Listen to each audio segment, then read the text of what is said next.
एक बार की बात है, गोस्वामी तुलसीदास जी दर्शन करने गए जगन्नाथ जी, और जैसे ही जगन्नाथ जी को देखा तुरंत नेत्र बंद कर लिए। बोले राम राम राम राम जी, मैंने क्या देख लिया। तुरंत बाहर निकल करके आए, भागे मंदिर से दूर। किसी ने रोका, बोले क्या हो गया गोस्वामी जी? बोले ये मेरे ठाकुर जी है ही नहीं। कैसे ठाकुर जी? इनकी तो आंख पिघल गई, मुख पिघल गया, हाथ पिघल गए, पैर है नहीं, ये मेरे ठाकुर जी कैसे? मैं तो अभी रात रात में तो कहीं नहीं जा सकता, पर सुबह होते ही चला जाऊंगा, मैं जीवन में कभी नहीं आऊंगा।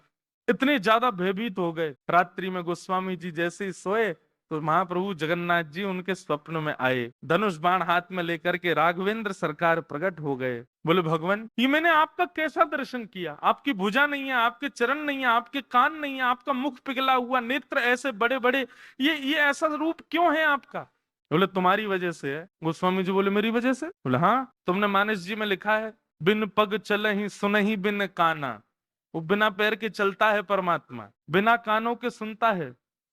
निज कृत कर्म करहु विधि नाना, बिना हस्त कमल के कई सारे काम कर देता है। अब आपके पास दो ही तरीके हैं, या तो हमारे इस रूप को स्वीकार करो, नहीं तो चौपाई को जाके मिटा दो मानस जी से। तब गोस्वामी जी को भेद पता चला। जय हो भगवान, क्षमा करो मुझे, मैं तो आपके रूप को जान ही नहीं पाया।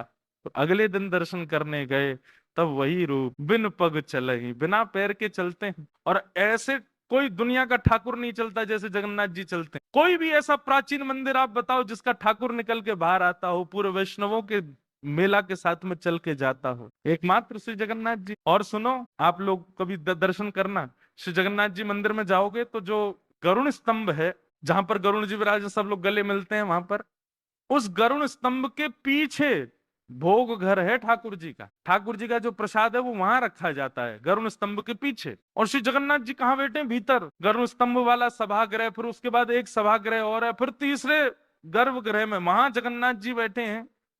मतलब जगन्नाथ जी से और जगन्नाथ जी का जो भोग घर है, जहां पर भोग रखा जाता है, वो कितना दूर है? एक दो तीन, तीसरी बेड़ी पार करके है। और आप कभी भी देखना, महाप्रसाद का भोग वहीं लगता है। ठाकुर जी को इतनी दूर रखा जाता है भोग। क्यों? बोले महाप्रसाद रखने के बाद में, और मंदिर जब बंद हो जाता है थोड़ी बहुत देर के लिए, हम खुला भी रहे, वैष्णव दर्शन करें, भोग घर का किवाड़ खोल देते हैं। इतनी दूर से ठाकुर जी कैसे भोग लगाते हैं? बोले आजान बाहु है ना, ऐसे भुजा करके ऐसे भोग लगाते ठाकुर जी, लंबी लंबी भुजाओं से, अपनी भुजाओं से भोग लगाते हैं। तो बिना हाथों के सब क्रिया कर रहे हैं, बिना कानों के सुन रहे हैं, बिना पैरों के चल रहे हैं। सदन कसाई ने अपने दोनों हाथ आगे किए और राजा के दूतों ने उनके हाथ काट दिए।